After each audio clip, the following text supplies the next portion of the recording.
Which of the following cation is most stable. 4 cation दिए गए, सबसे ज्यादा स्टेबल कार्बोकैटायन कौन होगा।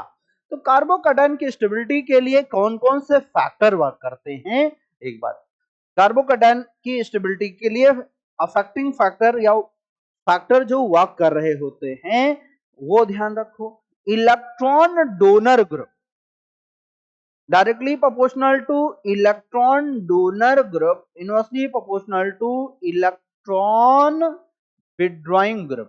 डोनर में प्लस आई आता है, प्लस एच आता है, प्लस एम आता है, ठीक है।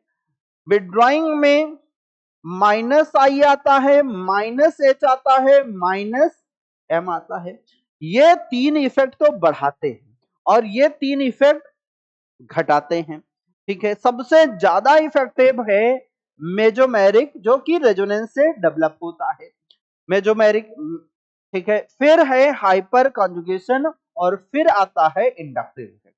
तो याद करने के लिए ऐसे बोल सकते हो मिस्टर हाई, MHI, ऐसे बोल सकते हैं। तो देखो अब देखो कि इसमें प्लस आई के साथ साथ देखो अल्फा हाइड्रोजन कितने हैं। हाइपर कंजुगेशन में अल्फा हाइड्रोजन देखना होता है, 3 3 6 2 और यहाँ पे 2 अल्फा हाइड्रोजन है, तो कितने हुए 6 6 2 8। अच्छा यहाँ पर देखो 3 3 6 अल्फा हाइड्रोजन, यहाँ पे एक 7 अल्फा हाइड्रोजन, बट ये कैसा ग्रुप है, माइनस आई। इन दोनों में ए और बी में तो ए ज्यादा होने वाला है। अच्छा देखो सी वाले को चेक करो, यहां पर है लोन पेयर दोस्त, क्या है, अच्छा यहां पर भी लोन पेयर था, लेकिन ये लोन पेयर रेजोनेंस का पार्ट नहीं हो सकता है, क्यों, सिग्मा सिग्मा फिर पॉजिटिव चार्ज आया, तो ये कॉन्जुगेशन का पार्ट नहीं है। This is a part of conjugation, lone pair positive charge conjugation, इसको बैक बॉन्डिंग बोलते हैं। और ये इफेक्ट है मेजोमेरिक इफेक्ट। कैसा इफेक्ट है, मेजोमेरिक इफेक्ट। तो अब तक जितने थे उनमें से सबसे ज्यादा सी वाला हो गया।